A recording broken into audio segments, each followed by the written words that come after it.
All right, good evening, listeners. Welcome to Motley Crude, episode number 22.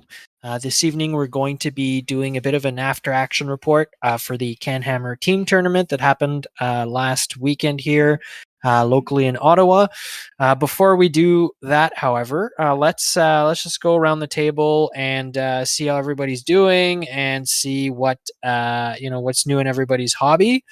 We got a special guest with us tonight. So, Danny, why don't you kick us off with what's new in your hobby? The returning Danny for his fourth episode.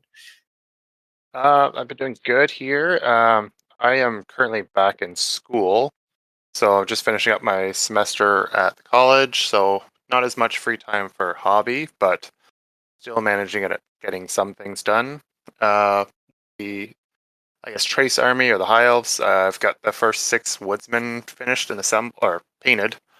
I've Nice. been building some of the plastic white lions to use as actual white lions, but GW did a nice thing with the new kit where they didn't include any of the numbers for the parts on the new kit for the instructions. Yeah. So whenever you're building them, you need to match the arms, otherwise they don't go together. Nice. So definitely go find the old instructions. Like I found a copy of someone who uploaded them on Daka of all places. So I've been Nice. using those instructions in order to actually assemble them, because otherwise it would be a nightmare. But got about 20 of those to build.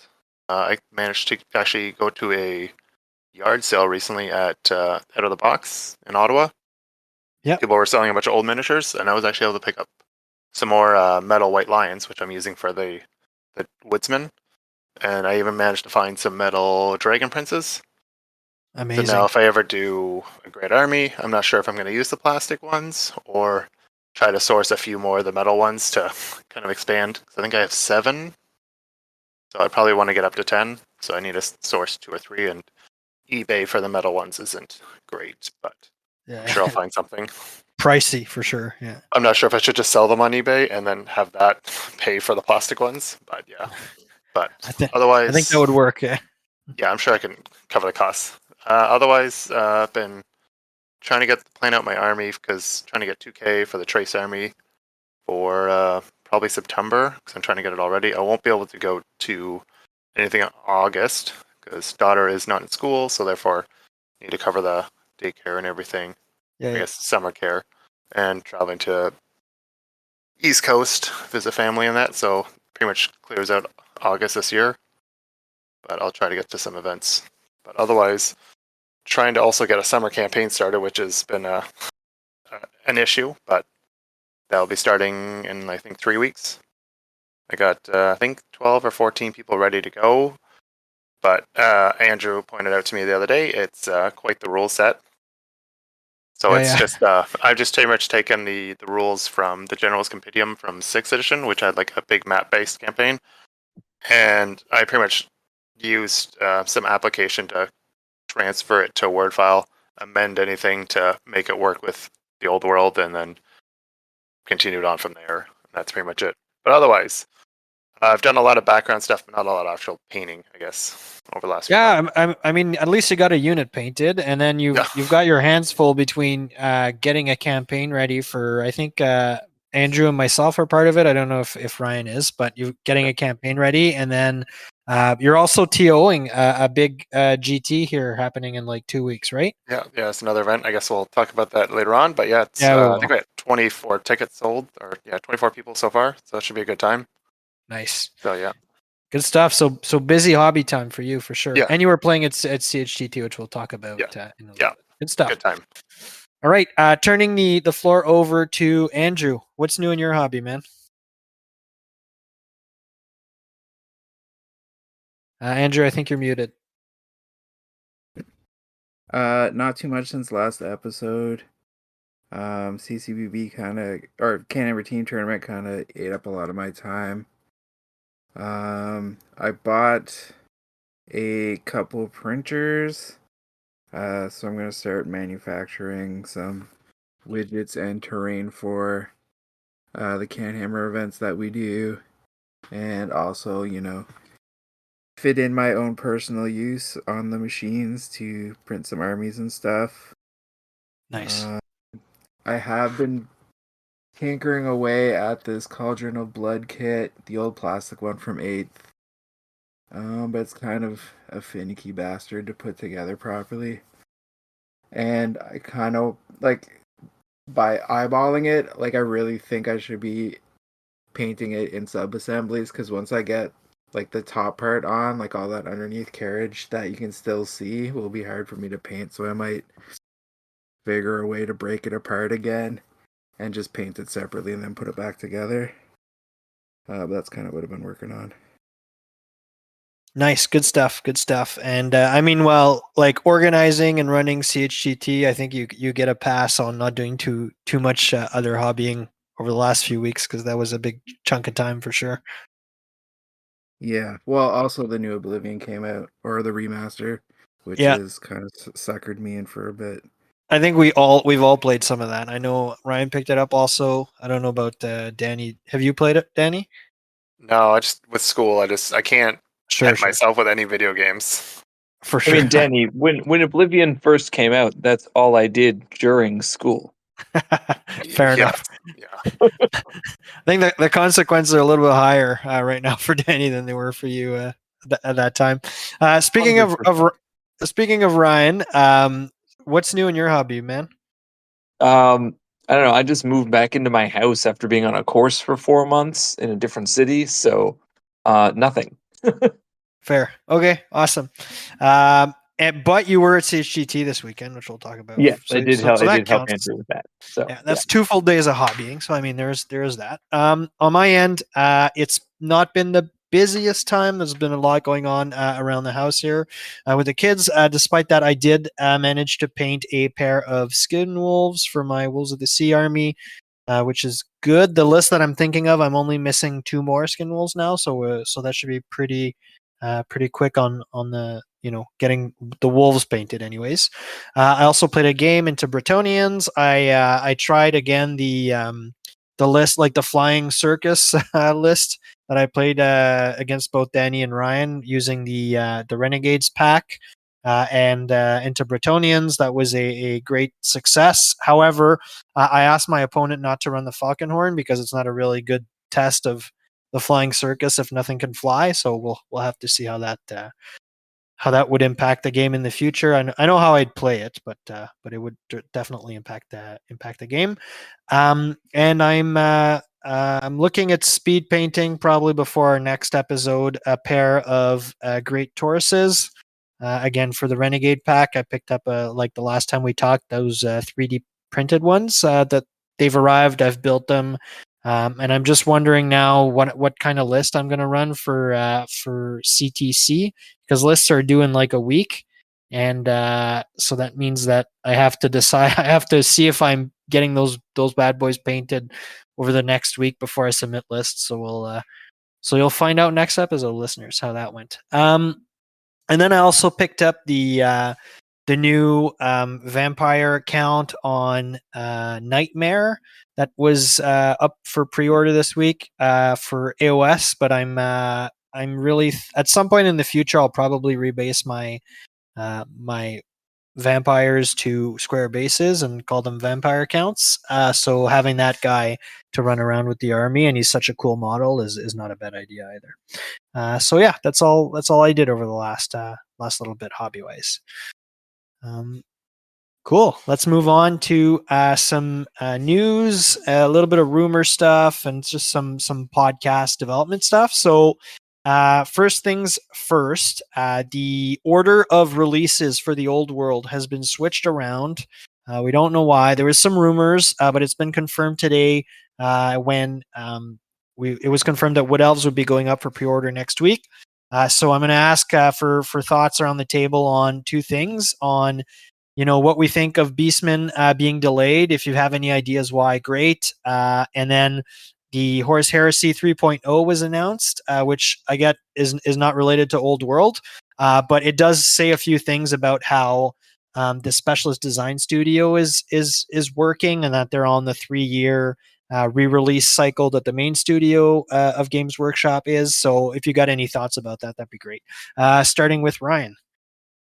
Yeah. So Beastman delay is kind of whatever. Like, there's 100 business reasons that they could have had to switch that around, especially when they were like that was largely like them repackaging product that Sure. already existed after they pulled all the Beastmen off the shelves. But like literally, like it could be anything from factory delays to fucking Somali pirates Yeah. um, Sure. causing that. But at least something's getting released instead of a void, which is nice. As to Heresy 3.0, I'm going to be curious to see what Heresy 3.0 actually looks like, because that's going to be more like the 3-year cycle takeaway is totally valid, but the like what is that to us is kind of the more important to me, because like Exactly. if we go 3 years and then they drop another $220 worth of books that I need to own to play the game, I'm gonna be a little bit annoyed. Yeah. Yeah. Sure. But if they just drop a new core rulebook and don't change Forces of Fantasy and Ravening Hordes, I would be a little bit more forgiving, I guess. But Yeah. anyway, we'll see what that looks like for Heresy. Yeah, how that shakes out is going to be, I think, a really good litmus test for how they'll potentially redo Old World in a few years. So yeah, I'm also excited. Danny, any thoughts on Beastman and the Heresy stuff? For Beastmen, not too much. Like I'm just happy they're pushing out more armies, and judging by the Sunday preview, it looks like most of the Wood Elves are being released in one big push, which is great. Yeah. So maybe Wood Elves, or not Wood Elves, but Beastmen are going to be a month behind, like not too long, since it looks like 2 weeks preview or 2 week pre-orders. So likely Beastmen could be a month and a half away instead of 2-3 months away with multiple waves of Wood Elves. Agreed. Yes, which is great. The whole Heresy 3.0, I kind of hope it's going to follow how some other specialist games work, where it's not really a new edition, but an update. Because like I feel like Necromunda hasn't had a full redo since it's been re-released. And when was that? 2017, 2016? 2017. Yeah, like it's been updates, but not really a new edition. It's like here's a new way to play, new starter boxes, but not a new edition. So I'm Sort hoping it's of. more that way. I guess Andrew would know better. Yeah. What's that? Yeah. What's that, Andrew? So Yeah. I think it was 2023 they released like the new rulebook for Necromunda, and it was basically the same rules but with like a bunch of, it was like a 1.5 release. Like it cleaned up a lot of like janky shit. Okay. And like you can argue it's now a new edition of the game, but it's, if you knew how to play before, like it's not nothing crazy. It's just they changed up some of the tables and like the way mechanics work for picking your scenario and shit like that. And there's a few like Okay. It's small not a things, massive. but Yeah. it's not like, yeah, it was just kind of like cleaning up the game. It wasn't anything crazy. Okay. Like Which I Middle mean, Earth strategy battle games, the perfect example of what I want to see. But And how does that work again, Ryan? I'm not super familiar with that one. oh no, just like since its inception, they're like, here's rules, and then they just they release new content over time that may add or modify rules, etc. And then it looks like about every like 5 to 7 years at this point, they go, okay, we collected everything into new book. Here you go. Minor changes. Like the most significant change to that entire rule set was the one that was just released last fall. And even then it was only maybe like 20% of the game that was changed, to my understanding. Instead of every 3 years, them just completely changing design Yeah. direction and wrecking yeah. everyone's time. I would hope for the new, if there is a new edition for Heresy, it's like you can still use some of the old content, and then slowly gets replaced. Like I guess like older editions of Warhammer used to Yeah. work, where you had a new edition, but you could still use your old books until the new one came out. Yeah, Well, I and would like, be surprised yeah. if you couldn't use anything anymore, just because even the main studio for like 40K and AOS, they're kind of like on a 2 edition cycle, right? Where like your ninth edition and your 10th edition are generally, or sorry, 8th and ninth are generally the same, for instance, for 40K, and then 10th edition is like a radical departure.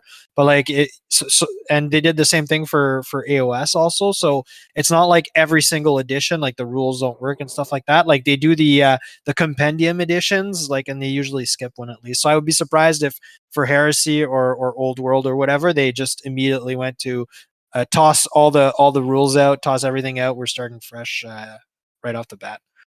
No, but if you get your points update, it's going to be in the form of a new $85 fucking book and not a PDF. Well, sure, yeah, you'll need to buy things, of course. It's yeah, it's a business. We'll need to buy shit, but yeah, you're right. Uh, Yeah, Points are free for the other games. fair, fair. Yeah. Okay, sorry, we cut you off there, Danny. That's all good. Okay. I'm excited for like a new edition because I did start playing it when it first launched for 2.0.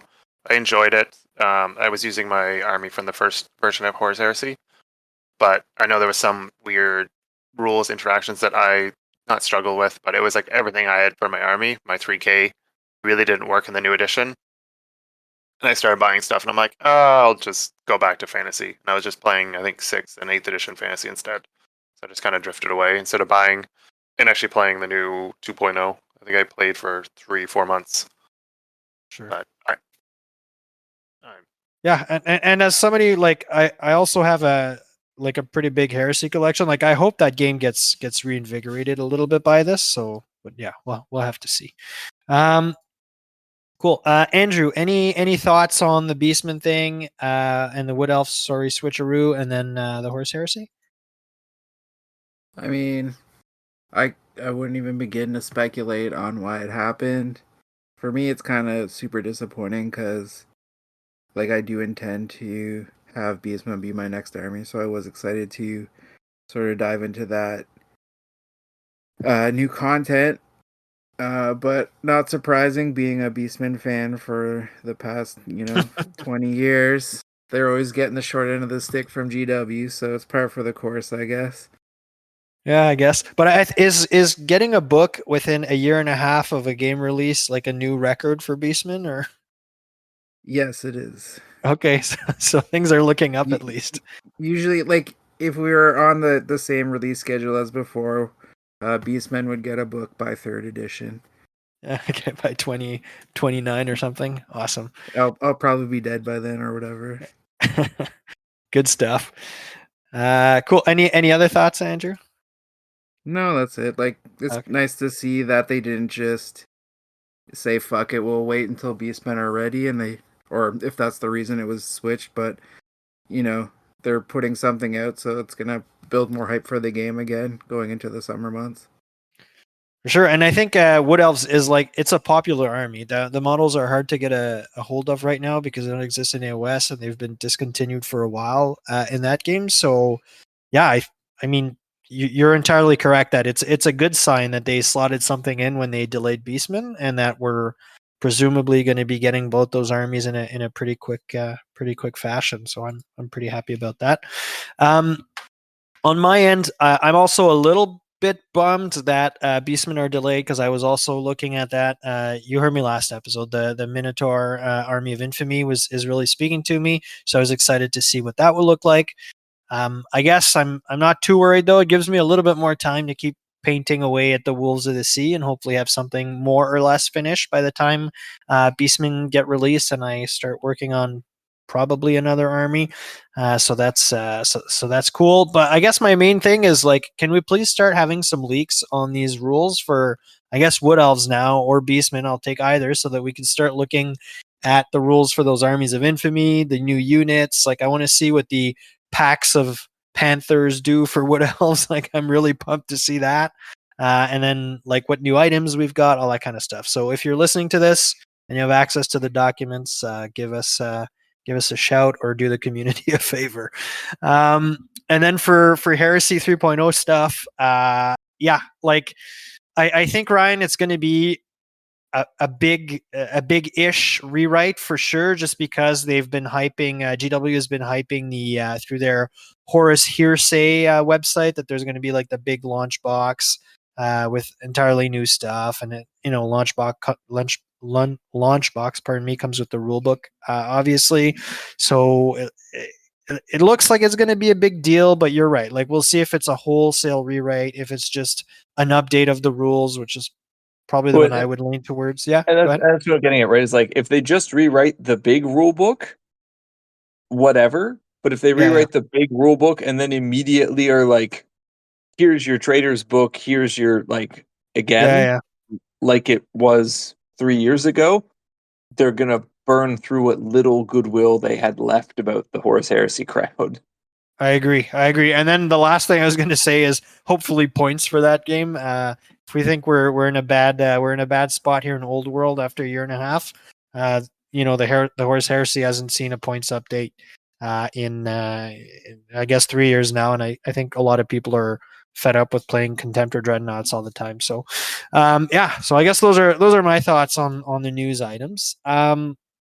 So yeah, we have Ryan also. I think was at the front of a few little changes here for the podcast over the last few days. So you've created, Ryan, just for some community engagement, a Facebook and Instagram account for the podcast. So if you're listening out there, make sure you follow us on that.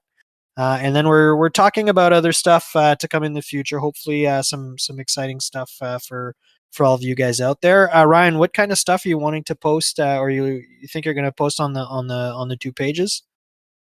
So first off, both of those things can be found at Motley Crude Podcast, either on Instagram or on Facebook. And yeah, the intent would largely be, when we drop new episodes, it gives a place that, I can push those things on social media that's not just using my personal accounts. But also, pictures of hobby updates from the three of us, pictures from events we've attended. Once I sort a couple things out, I was planning to upload a bunch of the pictures I took from CHTT to that, feed as well. Things of that nature. Nice. That makes a lot of sense. Anyways, we're discussing other stuff too, so we'll have some more news in the near future.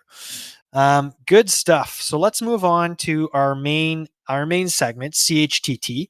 And let's start with a bit of a recap from a TO and a judge's perspective to kick us off. So before we get to that, though, I'd like to hear what everybody's thoughts overall on the event were. The event being obviously the team tournament that we discussed last episode, but if you for some reason have missed that one, it was 4-player teams, 8 teams here in Ottawa on the 3rd and the 4th of May. So yeah. So overall, what are your thoughts, guys, on the event? Did you enjoy it? What are some of the highlights, etc.? And let's start with Danny. For myself, I'll keep it quite brief because we'll be talking about it later. I really enjoyed it. It's the first time I've done a teams event, so I was pretty pumped to do it, to do a little pairing system and how everything worked, and trying to get some good matchups into another team. Playing against Square Base was a lot of fun. I got to play into Rob, and we had a cool had our sorcerer lords because we had almost identical lists, so we ended up having Yeah.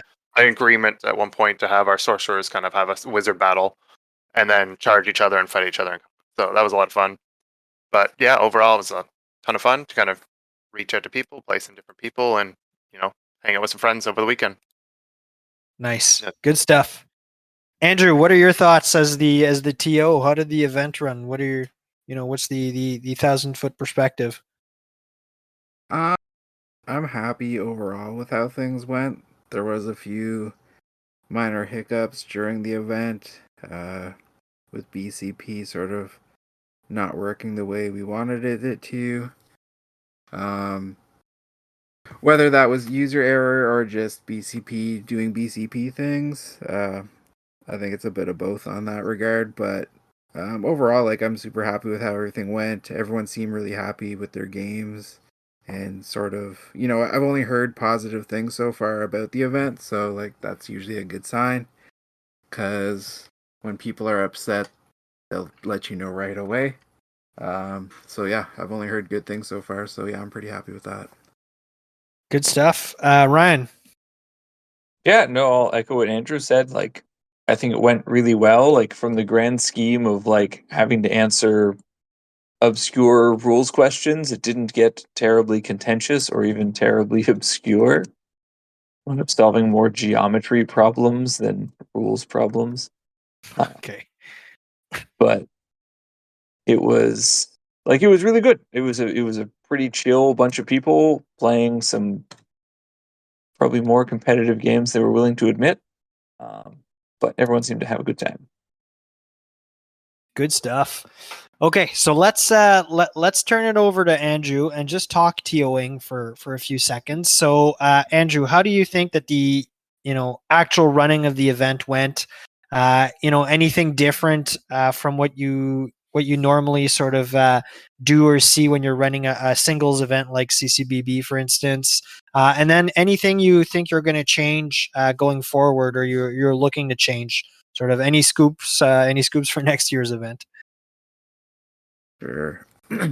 So generally, like we run the two big events every year, the singles event and the teams event. Usually, and it's the case for this past one as well, the teams events actually go a lot smoother, because a lot of like the hard questions or like the weird rules stuff usually gets fleshed out before the event. Like we set up a captain's chat in the Discord for all the team captains to sort of go in. We can keep them keep them updated on any changes to the event, but also they're able to field questions in advance.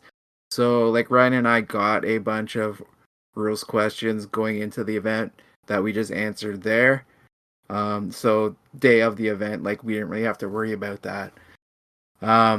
And usually the the team events just run smoother because there are captains per teams and they kind of worked as like deputized TOs. So if Yeah. there are any, like they're there to like make sure that their members on their team, know the rules, know how pairings work, making sure they're getting their scores in. So it takes a lot of me chasing people to get those things done, off of my shoulders, and puts that work onto the captains. Now, sure, like I still have to remind some people, but it's a lot less at the team events than say a singles event. So like generally it's pretty easy. And like that proved to be true this event as well. Like everything ran fairly smooth other than BCP. Um, so yeah. For next year, I think we'll probably keep format fairly similar. I did get some requests to make the team size bigger, so we'll probably go to 5-man teams. And see how much traction we get with the community on that first, and then change incrementally over time. Is the CHTT on the 40K side 8-man teams or It's 8-man teams, yeah, 8-man's? plus Okay. like a coach if you want. Yeah. Okay. So potentially like 9-man teams in quotes. Fair. Okay, cool. No, 5-man teams is an interesting thing. I think that in my anecdotally when speaking to people, I think it was something that most individuals agreed on, is like going to fives is probably a good idea to make the pairings more fun and interesting, I guess. Let's move on to the judges' perspective. So I'll turn this one. Oh, sorry. Did you have something, Andrew? I didn't say No. anything. Okay, my bad. Okay, so let's move on to the judges' perspectives. Ryan, I'll turn this one over to you. How smoothly did things run in terms of people's understanding of the rules? Any sort of contentious issues? Was there anything that was recurring throughout the event or particularly difficult for you to sort of handle? Okay, so all in, like most people at this point who are coming to an event like this have a pretty good understanding of the rules of the game. So I generally didn't have to adjudicate on like basic shit. Yeah. With that said, when you bring together a bunch of geographically diverse people, because this game is largely played in pockets, Mhm. there were definitely a few moments of someone asks a question, gets an answer, stares at me and goes, "Have I been playing this wrong for a year and a half?" And me going, "Sure." Not getting into that debate right now. Uh, so, but like at the end of the day, you just kind of have to roll with it, and that's fine. Um, Yeah, and the chat, the captain's chat helped a lot. There were a lot of preemptive questions, and even like immediately before rounds, there were some questions teams had about other teams, like army content or how a certain rule worked or whatever. And sometimes before any games were even being played, we would be getting questions about something. So all of those communication channels were pretty straightforward. Ryan, how many Yep. questions did we get about Danny not playing demons though? Like a lot, right? Oh, so many. In fact, I may have asked many of them. Did you get an I think it answer mostly- at least? I feel like it mostly came from Andrew over there. Oh yeah, Probably. yeah. Not shocked We about gave it. Danny shit the entire weekend for not playing demons. Good. So that was a whole thing. But so then following from that, when we did get questions that were like above those like intermediate level like rule nuances, we were often like, it was probably, I want to say, Andrew, it was probably like once per round that we got a question where like we legitimately just had to like make an answer because Yeah. the, Time the and rules just the rules just don't answer the question. fair. Yeah. Like those about once, situations where in a normal setting the two players would just come to an agreement, but for the sake of standardization, they would, turn it over to a judge. Okay. So those situations were again not terribly fraught. I think there was only one that Andrew and I talked after, and we think we would have made a different decision. But that also gets back into the geometry problems part that I was getting at, where like I got called over quite a few times, not to adjudicate on like a rules question, but like a, can this model starting from this location, moving this far, make it to that location? My opponent and I can't agree on that. Yikes. Yeah. So like those calls were a bit of a pain because you show up to the table and not like nothing's where it was before someone started moving stuff, Yeah. and it's like back at like their best guess of where it was. Yeah. And So for sure they've already talked it through and have not come to an agreement because this is not the first thing you ask a judge for, right? exactly. So those situations were a little bit fraught, but there's nothing you can do about that. Like that's why it's one of the many reasons why Andrew and I were there, was to make those decisions, right? Yeah. Um it's just, it's unfortunate because those types of decisions are usually the one where like, one party or the other feels shorted, where like For sure. Yeah. most other rules rulings, the answer is what it is, and oftentimes people were just like, oh, you learn something new every day. But when you're just adjudicating on like geometry, Yeah. someone always feels bad. Yeah. So No, you can't make that charge. Well, this sucks because I was, banking on my that charge. entire plan hinged on this. Yeah. Exactly. Yeah.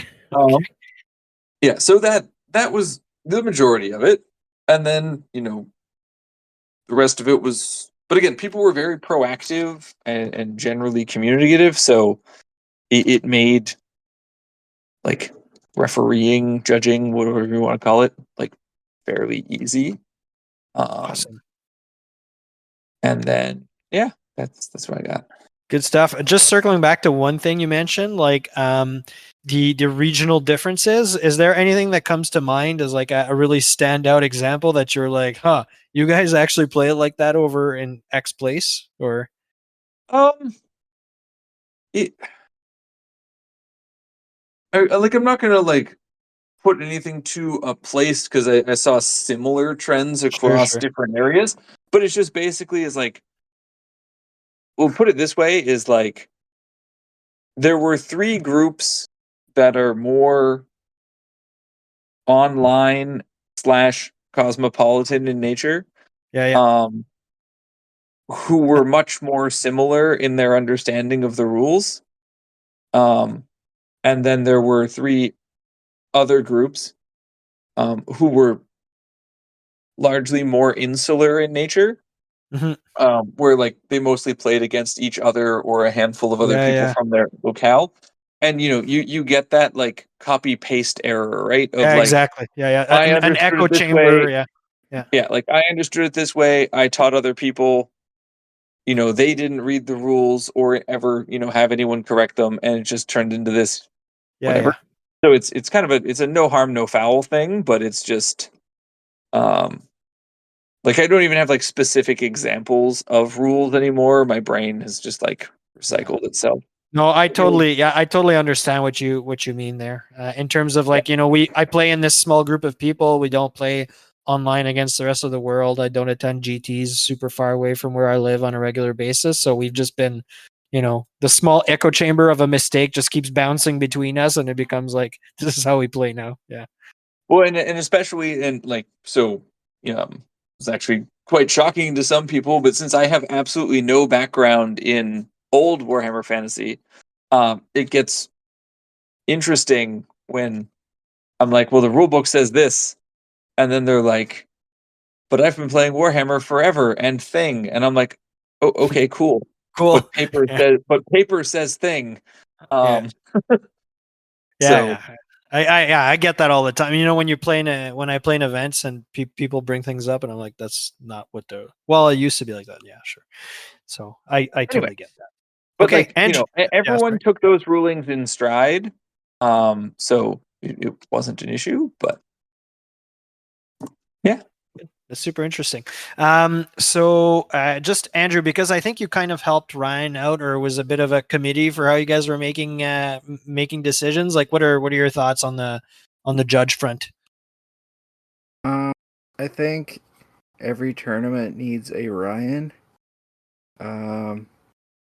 Because he is a super deep pool of rules knowledge and Yeah. interactions, and I don't feel I would have ran the event as well as I could have if he wasn't there.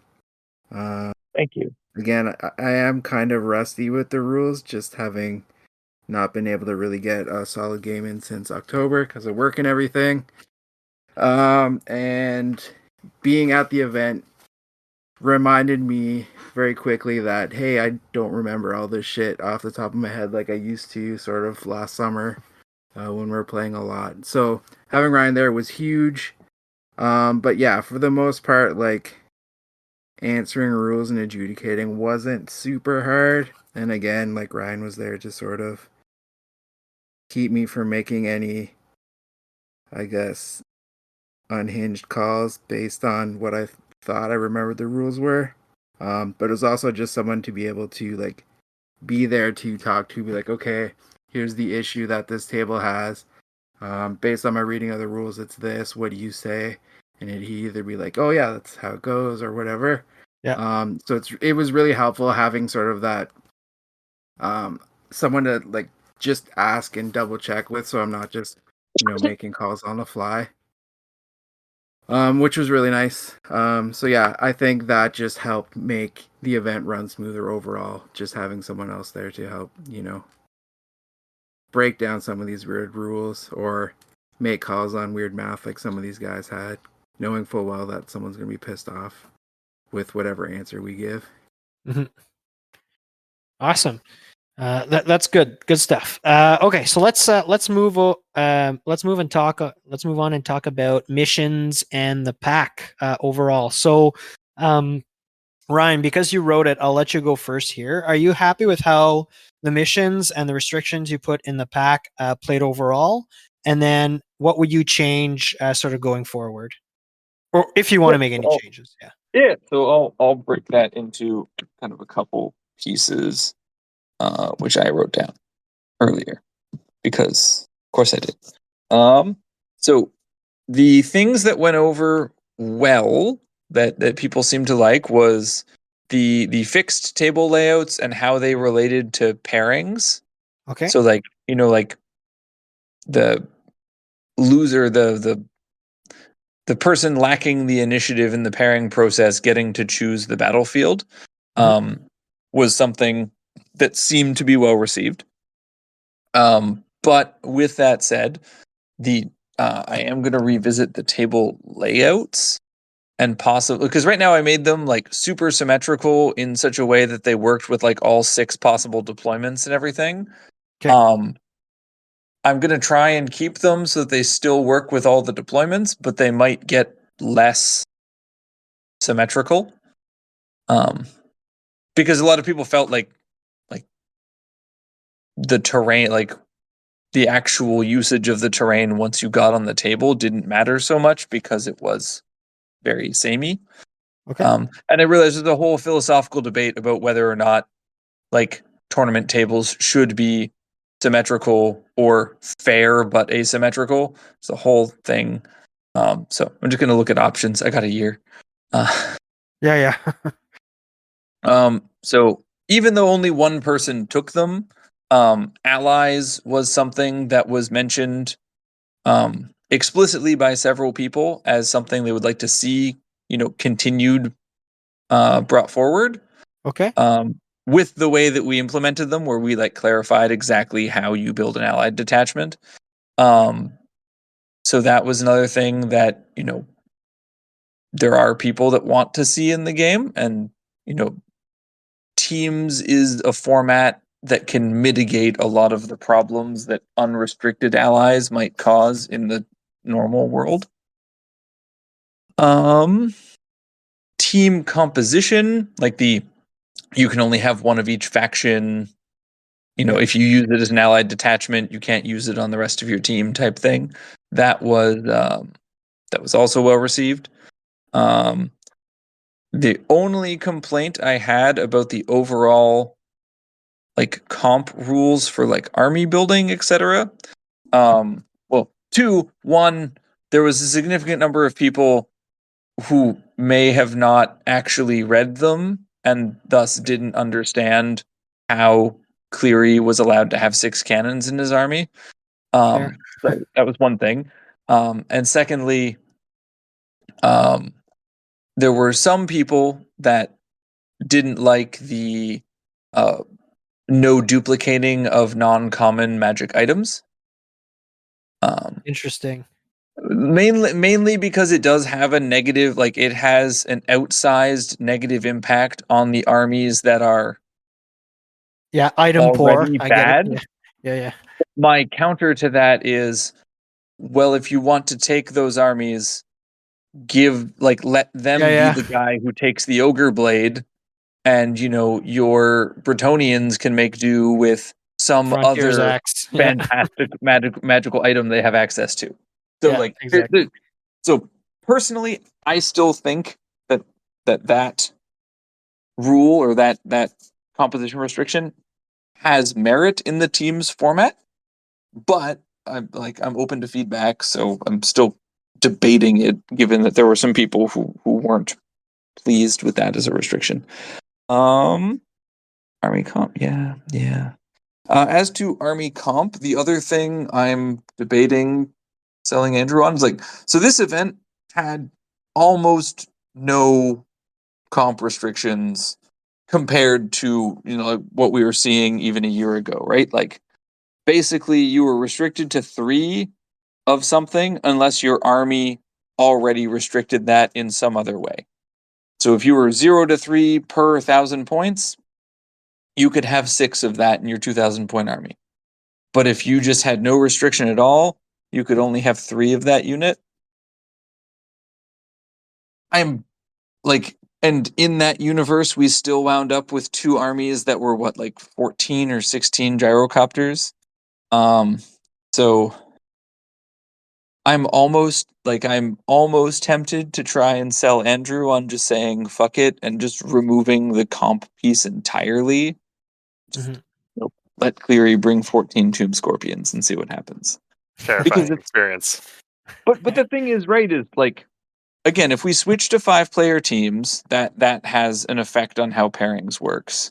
Secondly, it's teams. So yes, if you build some ridiculous skew army, Yeah. You can There's somebody who be should catch it. contained. Yeah. Exactly. So like it's a safe place that we could try this nonsense. So that's just an internal debate I'm having about composition. Round time limits for And Ryan, it may actually encourage more skews than we saw this year, right? There was not that many skew lists overall. You saw more like, I think, single lists. So doing away with the comp may actually pull that up, open up the lists. I also think part of that was also people just bringing what they had. Like Sure. there was, out of all of those people, there was only 3 that I'm tracking that actually built an army for this. Mhm. Round The time two limits. dwarf Air Force armies and I forget what the third one was. Oh, Round time limits were fine because they matched the 40k time limits. I think we were with the exception of like a couple individual games, we were under, like, by a good margin on every round. The preemptive ruling requests was awesome. That was super helpful. And then obviously the other thing we're considering and most likely adopting, based on discussions I had with Andrew, would be the Renegade pack. But it's one of those weird, like, again, this is my like caveat emptor problem of like, if it in and of itself doesn't do, quote unquote, do anything to improve the competitiveness of the armies, adding it to a competitive event shouldn't actually have any change on whether or not those armies appear. But fair. Yeah. if it makes people happier, then I don't give a fuck.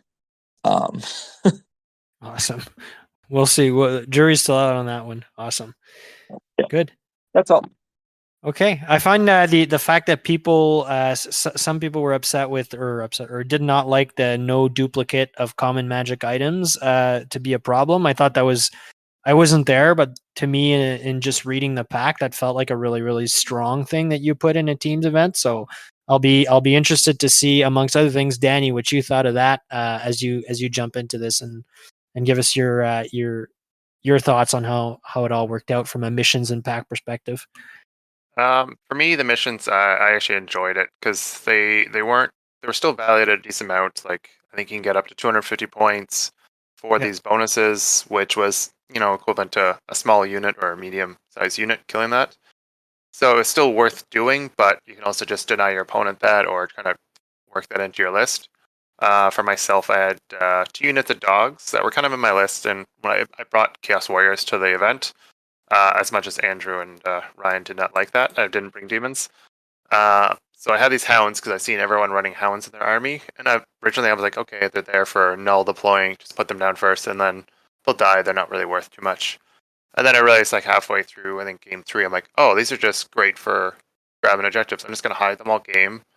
And then turn 4 or 5, they'll pop out and then just run to where they need to go. And it's 2 units to grab an objective, either the no man's land or my opponent's deployment zone, try to help get those points. So it really helped out for that. So I think the missions generally kind of helped. Also helped people bring banners, which was also not very common. People brought maybe a banner, like 1 banner, maybe a BSB if you're undead, but usually 1 or 2. Now I've seen a few people. I think the other Danny out of Toronto, he was bringing 3 units of chariots with a banner each. Mm-hmm. So I was like, okay, now you're starting to see some banners, which is nice to see. So kind of rewarded to take them, which is great. As for the magic items, I was definitely for that. I think it's really cool. You're not having 4 people on a team all just bring in the same talisman of protection, potentially an ogre blade, ruby ring of ruin. You got a couple of variety of armies. And hopefully, as you guys mentioned too, like see more skews. I know we kind of wanted to do that on our team, and we had Cleary run the cannons. And kind of disappointed when we did look at all the lists that, for myself anyways, like not seeing much. It was just like, oh, I brought a strong army. I'm like, kind of, I wanted to see like the super defensive, hard to get any points because it's all in 1 unit, or super avoided high elf army, or not high elf, dark elf army from back in the day. I remember hearing about dark elf armies with a bunch of saying shades, but the dark riders just kind of avoiding and poking units down just to get the points. But there was like none of that at the event. Just a bit of a disappointment.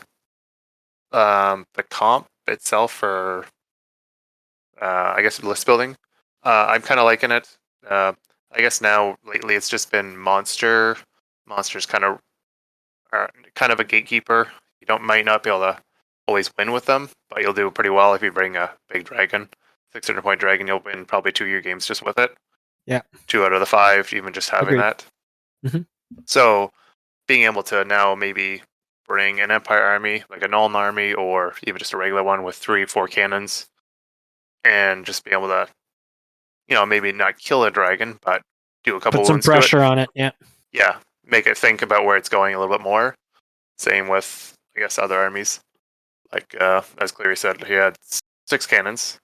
Like, that puts quite a bit of pressure on anybody with a dragon. I think in his last game, he had a dragon hiding most of the game because it Yep. just didn't want to go anywhere near in the open. So it was always by the hills, trying to avoid it.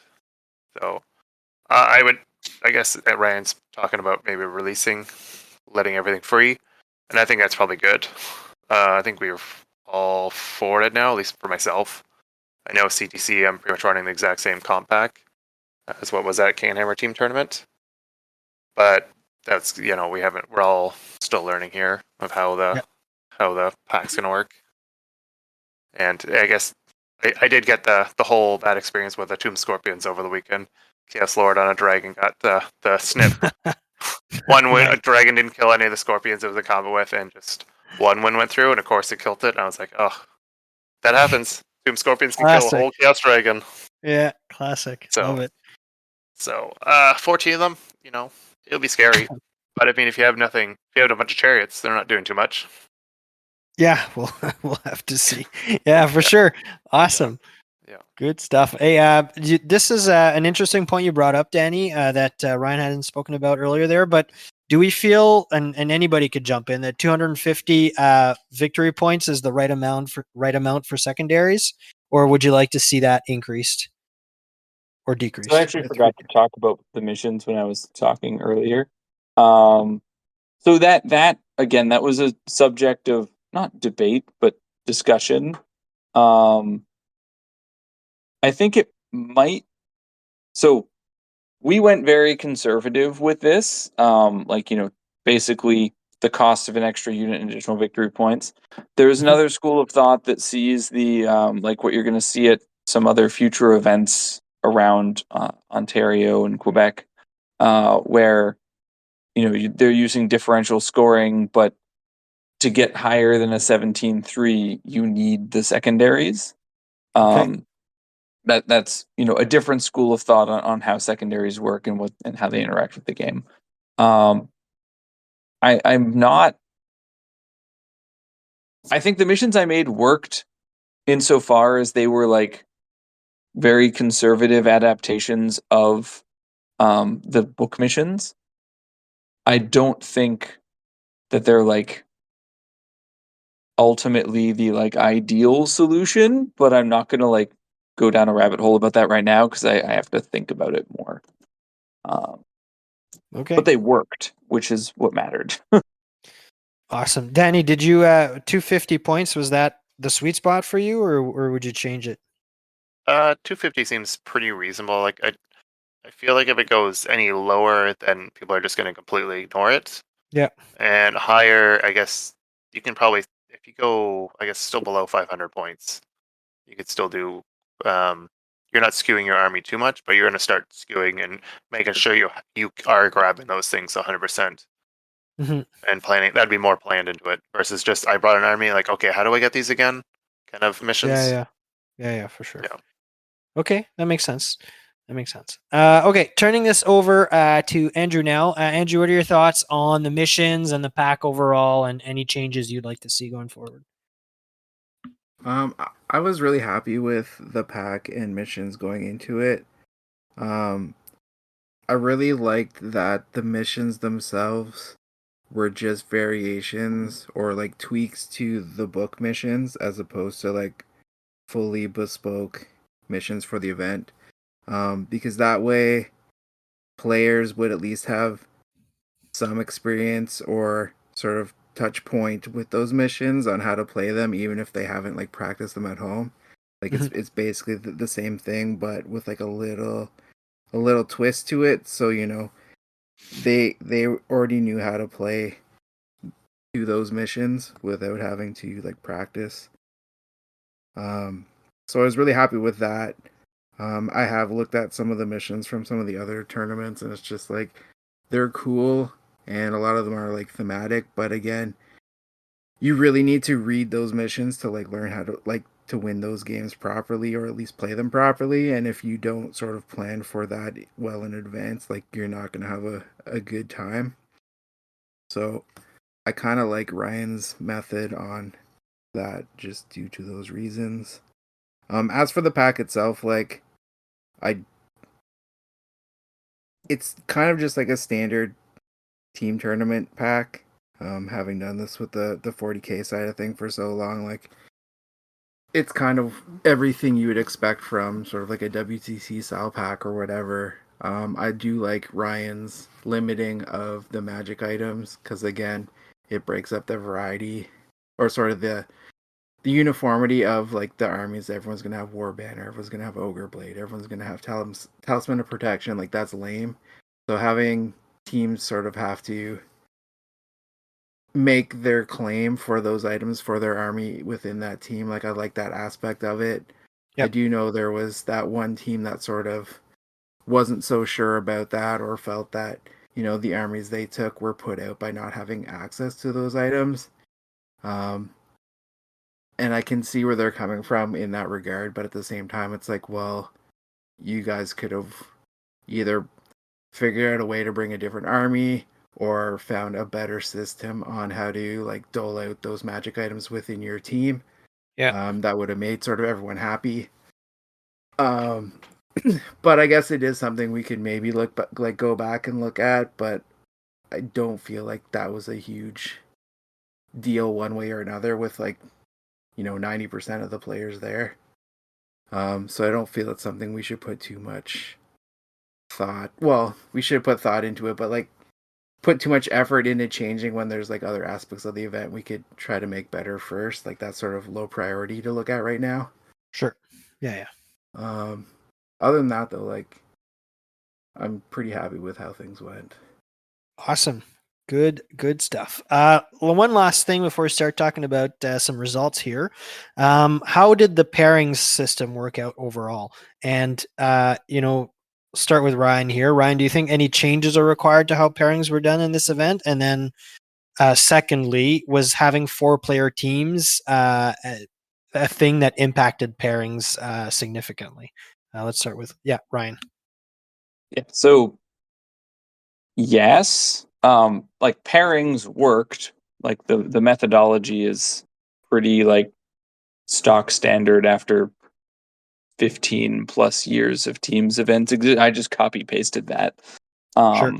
But where it did break down with 4-player teams was that like the first round of pairings within a tournament round, the gameplay happened, but then there wasn't enough depth within the teams for the second round, so it did lead to like the undead fights the undead, unless you're Peter, and then your undead fights beastmen All the continuously. time. Yeah. Um, but like it did lead to a little bit of like it was very easy to like engineer certain matchups,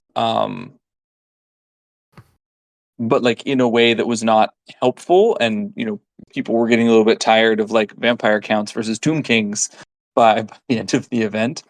um so that's the thing. But to your second point, 5-player teams rectifies a lot of that, Okay. because you'll have one round where there's an attacker with 2 defenders, a choice gets made, same thing for the other team, and then a second round attacker, 2 defenders, and then it's just the 2 refused players at the end that wind up playing each other. Mhm. So the only guaranteed matchup is your leftover, or the matchup, or the two out of 5 matchups that you get to choose. Yeah. So it'll become a lot harder to control all of your matchups, I guess. That makes total sense. Danny, do you agree with that, or what are your thoughts on pairings overall? Well, going into the event, I read through the rules, and for me, it was just all gibberish. Like I was like trying to understand it, and it confused me until we started actually doing it.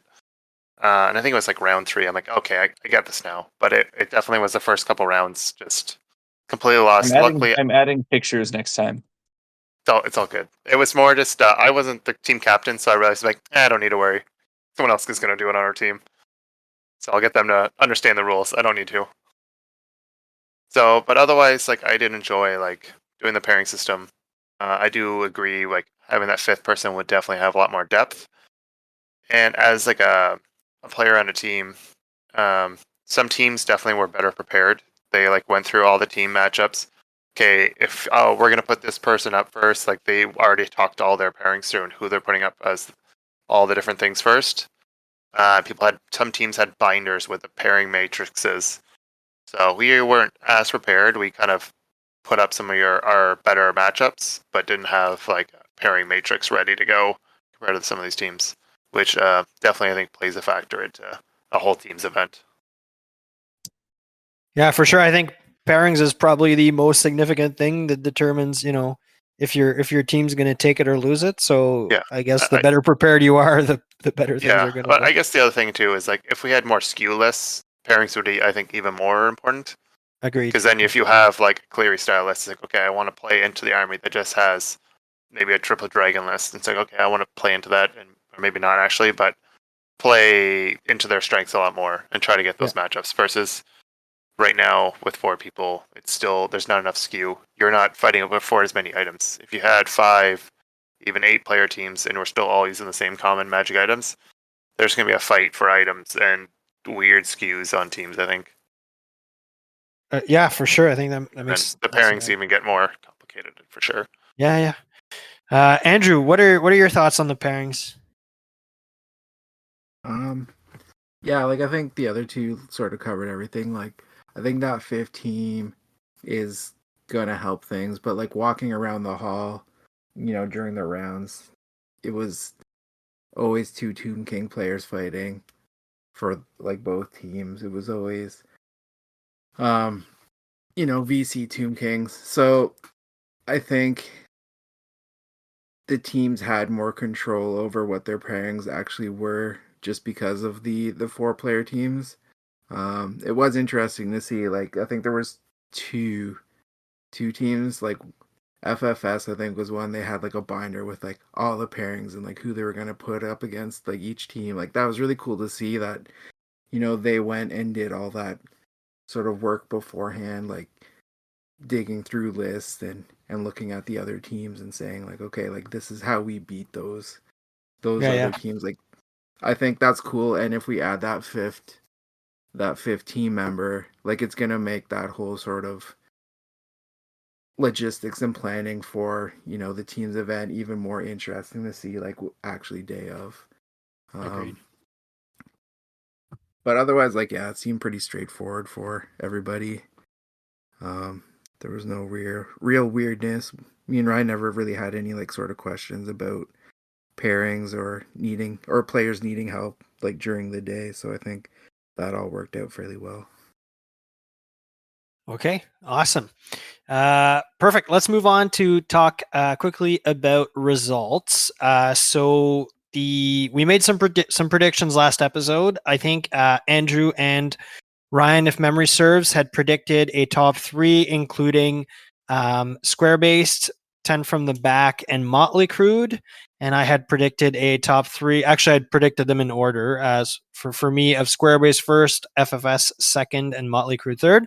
So we were, if you take both our predictions together, we were right, and we were not far off.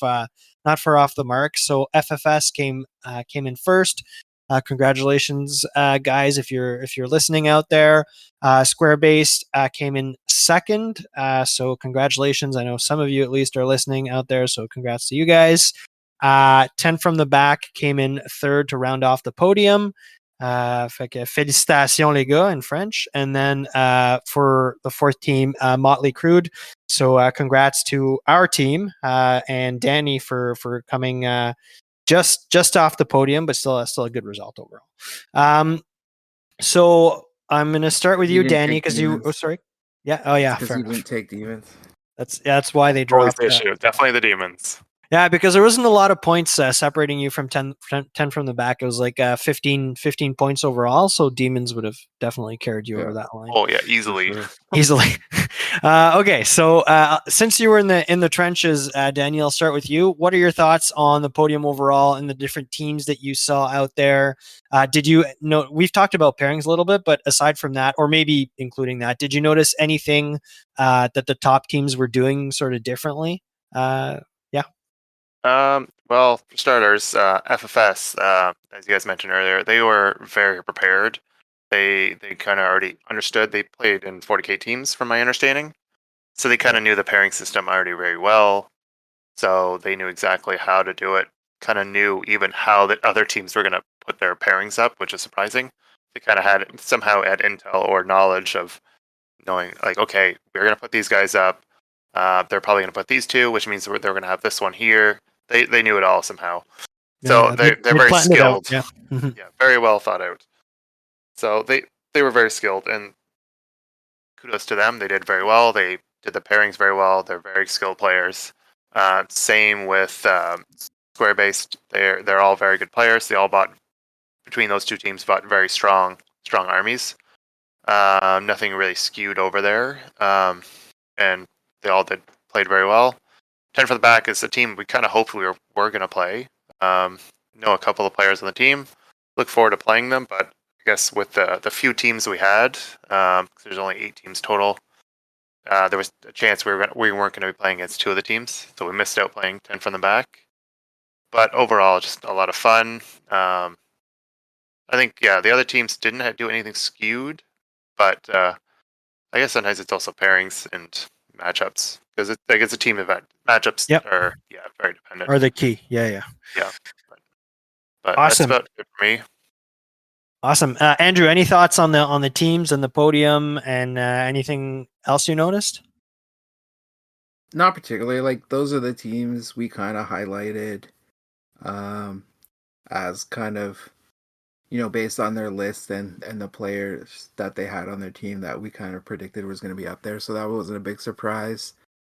For me, I guess it was more like going into the event, I wasn't as familiar as you guys were with FFS. That's why I didn't really highlight them as a podium placer, because I just don't really know those guys that well. But yeah, they went in, they crushed it. They were super planned, and yeah, they did a really good job. But like overall, I didn't really think there was going to be any huge swing or, upset from one of the other teams coming up. Just the 4 teams at the top were pretty stacked. Awesome. That makes sense. Ryan, any thoughts on your end? Yeah, so it's actually funny. By math, the event should have actually been decided in the 3rd round, but because FFS and Square Based, the 2 undefeated teams going into round 3, tied. Yeah.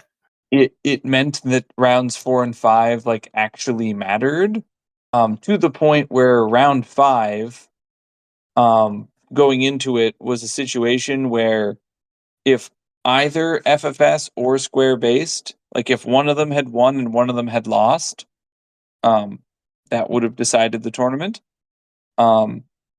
If both of them won the 5th round, then total victory points would have been the tiebreaker that mattered. And going into that round, FFS had an 11 aggregate victory point lead over Square Based, which just meant my popcorn munching watching of it was very interesting because like that knowledge should have been shaping like the risk games. being taken by say Mhm. Squarebase, because like to win they needed closer to 420 than Yeah. FFX needed in that final round. So that was just like that's why differential in teams matters. Mhm. I don't really care for it in singles, but in teams, it's like that's why it matters. So Yeah. it made me happy that for the event that by pure happenstance that those two teams fought each other to a 41-39 draw. Um, it made the entire event matter instead of the event being decided Saturday night and then everyone else just kind of playing Yeah. game because they paid money to be there. Yeah. It came down to the wire. Yeah. Yeah.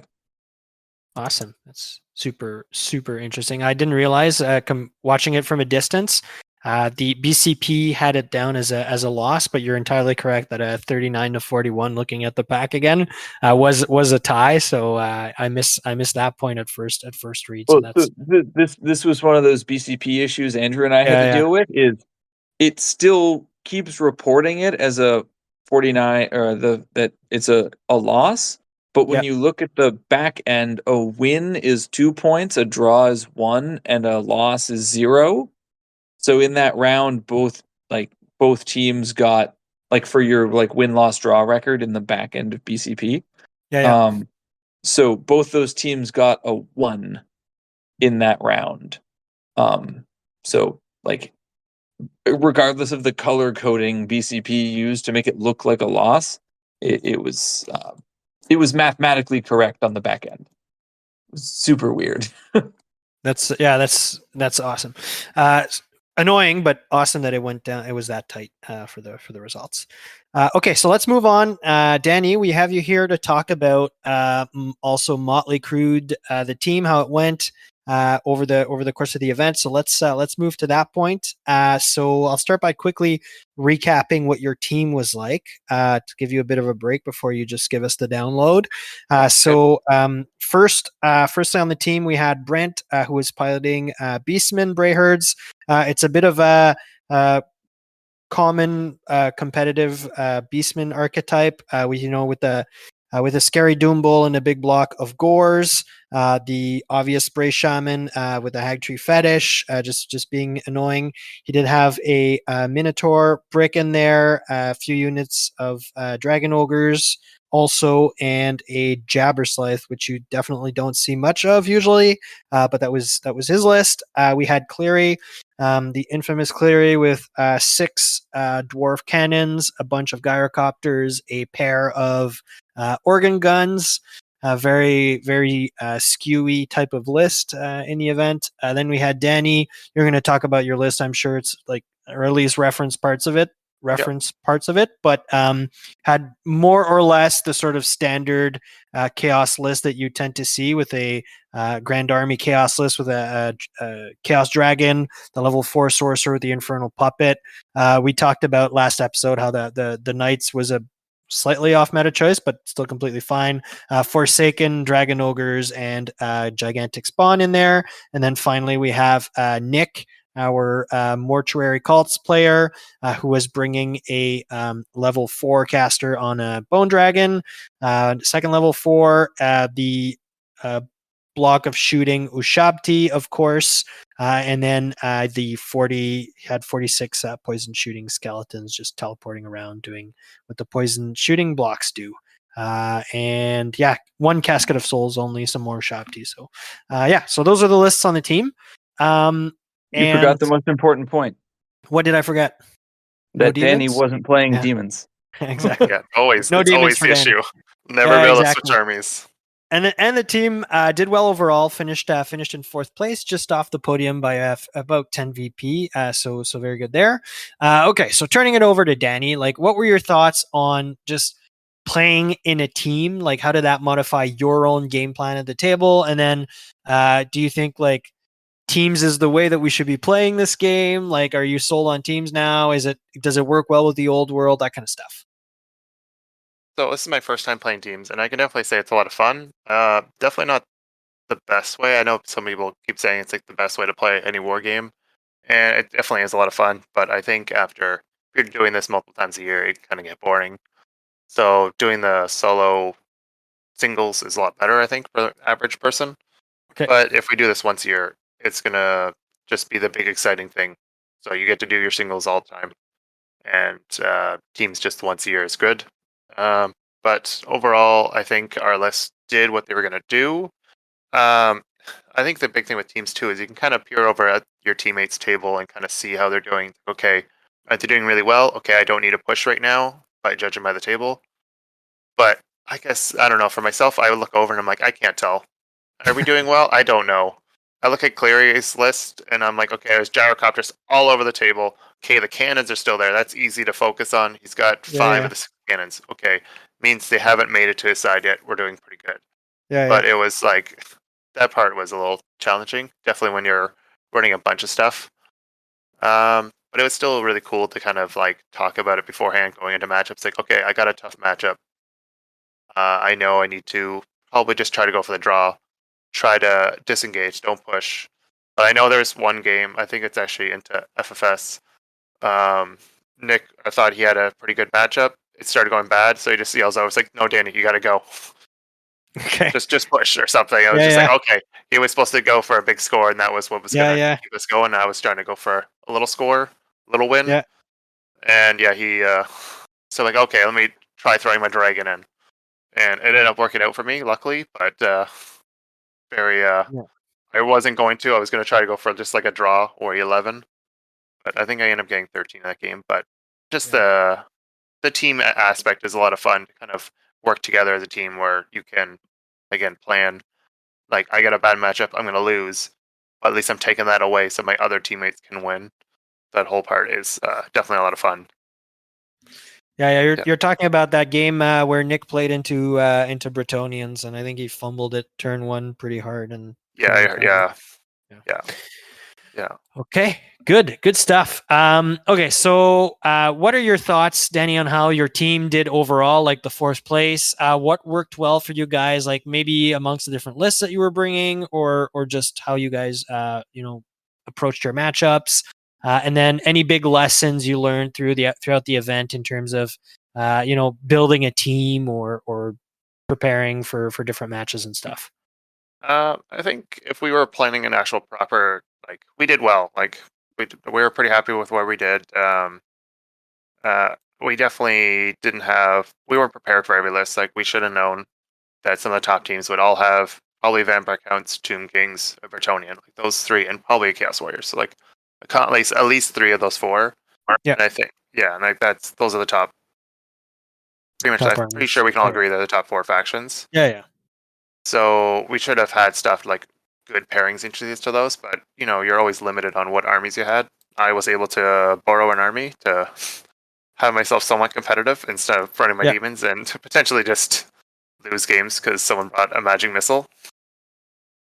And so Yeah, just one ruby ring just ruins the demons. yeah, But yeah.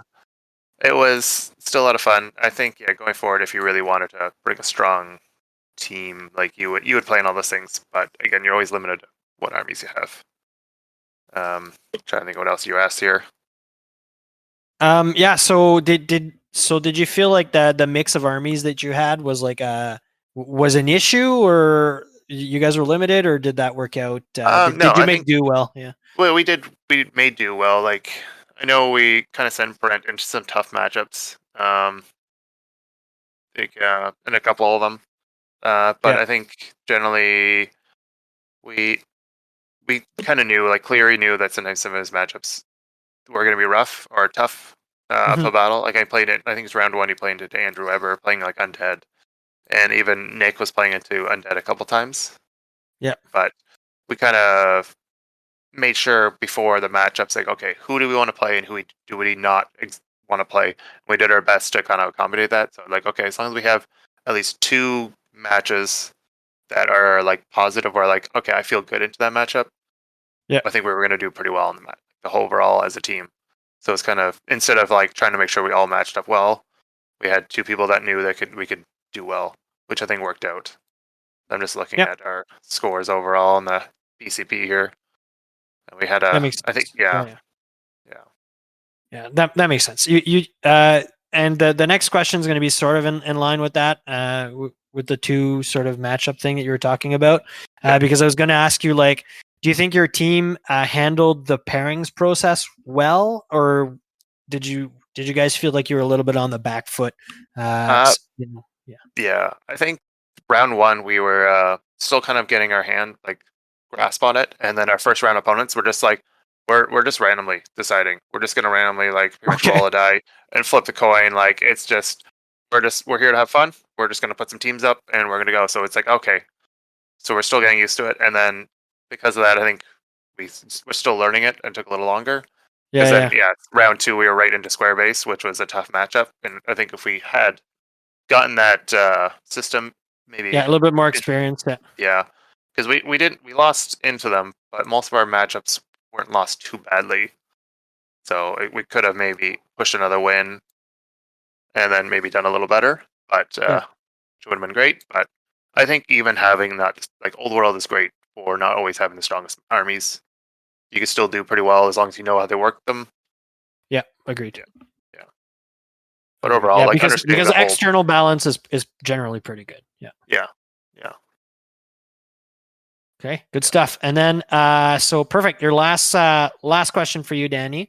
Yeah. So you were piloting a new army for this event. You were piloting Warriors of Chaos and not Demons, as we've mentioned.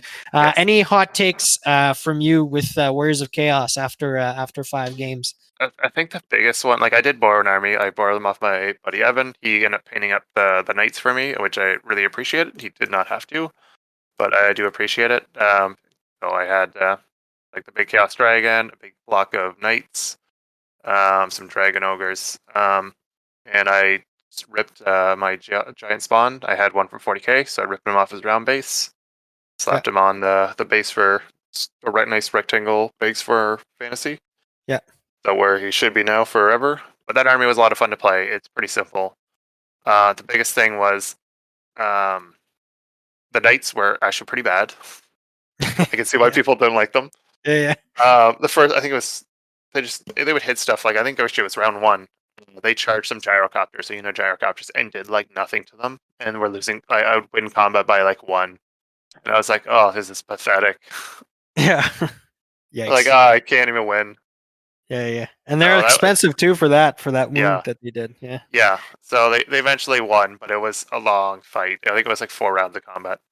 Oof. And I guess the biggest hot take for me was the giant chaos spawn, though. Also, did not do anything for me all weekend.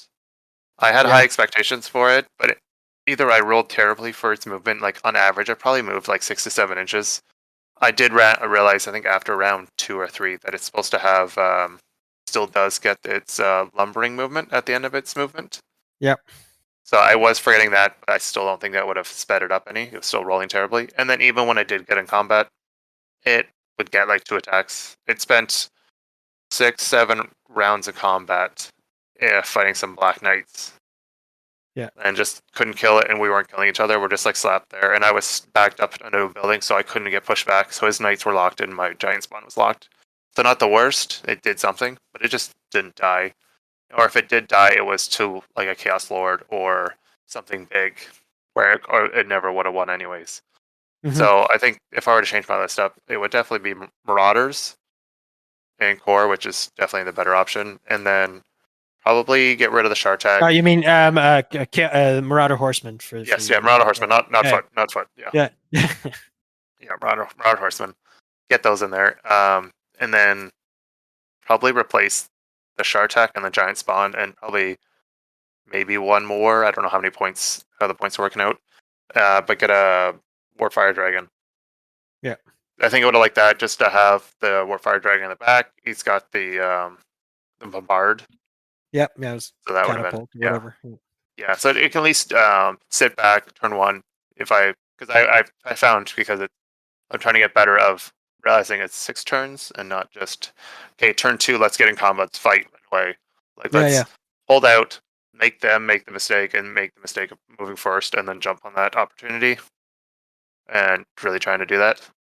Yep. And with the dragon, at least I could have had some more range because I think other than some magic missiles, no range. So Agreed. I think I just had fireball and I guess blue fire or pink fire, whatever the Yeah, signature spell I is. think it's blue fire. Yeah. Yeah, it's the opposite for the demons. That's Okay. where I should have been playing demons, so I would have known this. There you go. There Yeah. you go. No, this is super interesting. I think I agree with you. Like when we initially reviewed the Warriors of Chaos, or the journal, the Arcane Journal, we were all three of us were coming in super hot and heavy on the gigantic spawn, how great they were, and I know that in the community people are still super pro gigantic spawn, and having played them a bunch of times with my Wolves of the Sea, I'm actually not that enthused by them anymore as I certainly was initially, just because as you highlighted there, Danny, they're so random, Yeah. and more often than not, like they just they just don't do much because you either don't move far enough, or you like come into combat and you have like two attacks because you flubbed it all, and like it's one random thing is fine, but when you start stacking multiple different sets of random on top of each other, it generally you'll get a Yeah. shit sandwich at the And- end. Yeah. I mean, I should enjoy the randomness. Like I played demons during 8th edition when you had random abilities on your demon princes and greater demons and random table, which I should be used to. But Yeah.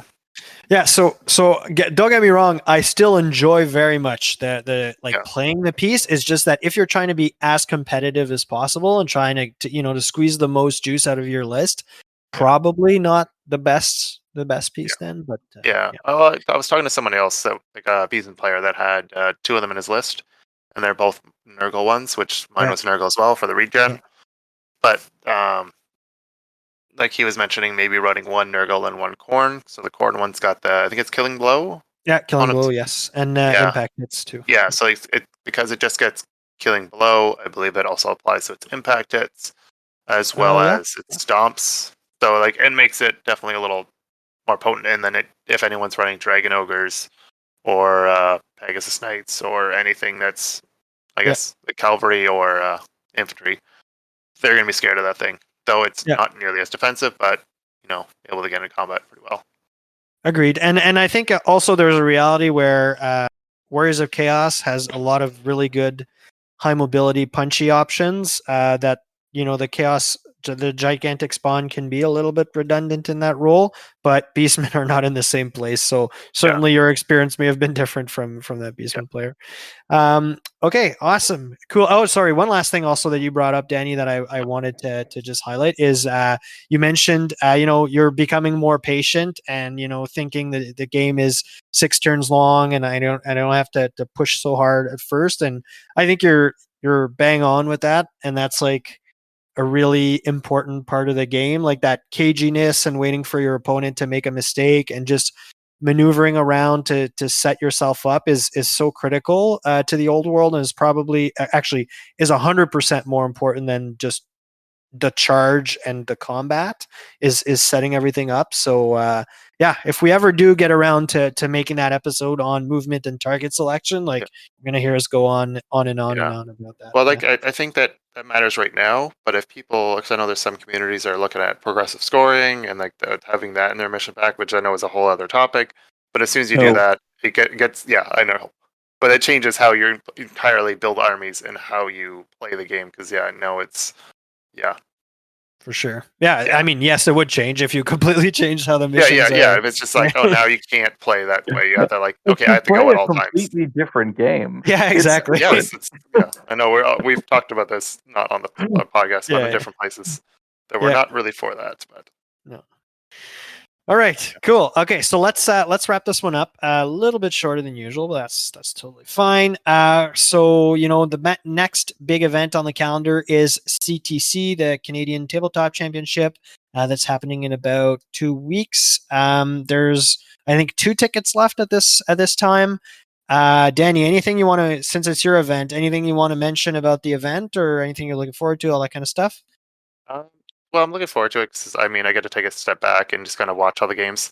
I definitely got to read up on the rules again just to get ready to judge a game.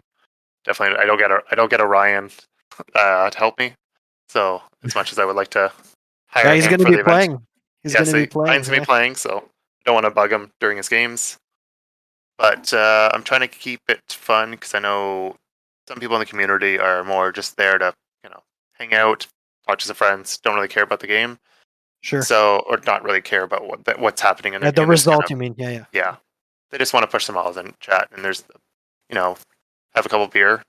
So I kind of stole this from another event, but they made a bingo card. So it's just like a regular bingo card, but just doing different things in the map can kind of net you a prize. So having multiple vortexes on the table, having a unit flee off the table, just good and bad things to kind of fill in this bingo card to kind of keep Nice. it fun. So even if you're not doing well in the event, you can still win some prizes by filling out your bingo card. And I'm going to try to have it so there's like 6 different versions, so it's not 24 copies of the exact same one. And I have a buddy printing off. John is printing off me a couple uh, templates and stuff and vortexes just for prize support for it, which I think will be Nice. good. As well, I think we're going to try to, same as last year, book a pub for the Saturday night to Nice. go have Yeah. a couple of beers. Probably be the exact same location because it was a walking distance of the Rito Curling Club. Yeah. So good. And I mean, both you and Ryan are signed up. Friend of the Yep. podcast, Cleary. My other teammate Nick was also on there. He'll also be there. Yeah. So it'll be a good time, I think. Good turnout of people, and we are allowing the Renegade pack as well. So it'll be interesting to see if any Renegades other than yourself, Kevin, do show up. Yeah. I'm hoping for That'll some be- Lizardman players because want to see how they do the new Yeah, changes. yeah, sure. With the slan, the big beef up for the slan. Good. You mentioned prizes a few times. Is the prize pool looking decent? I'm trying to get a few things going. I contacted Battlefield in a Box. I guess it's Battlefront. They Sure. sent us some. Gale Force 9, Well, okay, which is Battlefront. But yeah. Yes. So they sent some train down my way. So we'll be using some of the train as well as giving some up for a prize, so we Nice. can have some more stuff up for grabs. But yeah, I think the person organizing it, Joe, just picked up the prize support for it just the other day. So don't Awesome. know what it is yet, but I know there's going to be a decent amount there. Good stuff. Forward Good to it. stuff. And then Ryan, you're going to be playing this time. You settled on your list yet? You're bringing Yeah. You're bringing Null, or are you bringing Bretonia? Nuln is not near assembled enough to be usable in 2 weeks. So Okay, it's going to be Bretonia. But there's a strong internal debate between revising what I did last year for the comedy of it, or bringing an actual competent person army and not just kneecapping myself before even arriving. Yeah, So. sure. Fun. Good stuff. I haven't settled on my list yet either. I'm either going to lean Renegades or use the list I'm more or less settled on for regular Chaos Dwarfs. The ones that I ran on OWL on the online event there. So yeah, we'll see how I end up going. I think it's the first time because of the Renegades pack. It's the first time in a very long time that, as far as Chaos Dwarfs are concerned, I may actually have to paint something for an event. So we'll see. We'll see. Yeah. Okay. Good. So let's wrap this one up. Ryan, anything you want to shout out before we head off? Firstly, it was a pleasure to interact with everyone at CHTT. It was lovely to meet Rob in person, coming all the way from the UK, and to catch up with both Peter and Val again, and to meet all of these people from all these other teams that came down. Hopefully people can make it out again next year, or to other events, and I just look forward to continue to interact with everyone. Secondly, so we've talked about CTC. Following that, 7th and 8th of June, there's another 2-day event here in Ottawa, being put on by the Red Dragon that I'm TOing. And then 14, 15 June in Toronto, there's a 2-day event at, I believe it's at Sword and Board. And of course, 23, 24 August, Capital City Bloodbath being put on by Can Hammer and Andrew. So there's a lot of 2-day events coming up, but if you check out the document that I keep updated, it's been linked in the past, and it's also linked on our social media pages. You can see kind of all of the events between Hamilton and Quebec City, this side of the border. Good stuff. Thank you for that. Andrew, anything you want to shout out? No, I think you guys covered it all. Perfect. Danny, anything on your end? Nothing on my end. I'm just I was happy to be a part of the Can-Hammer team tournament. Andrew and Kevin, or not Kevin, Andrew and Ryan did a great job running everything. I was great as a player to be there to pretty much meet everybody. That's it. Awesome. So yeah, I want to say beyond everything that's been said, thanks Danny for showing up and participating tonight. I know you're a recurring guest at this point, but we still appreciate it, of course. And then I'm looking forward to CTC with the new baby and everything that's been going on. It's my first in person. I've done a few online, but in person event in a bit there, in a hot minute. So I'm pretty happy pretty excited to be going out. And rolling some dice with everybody in the community. So and seeing all of you guys. So okay. Thank you, listeners, for sticking with us and listening in on this one. And looking forward to catching up with all of you again in the near future. Thank you, and bye bye.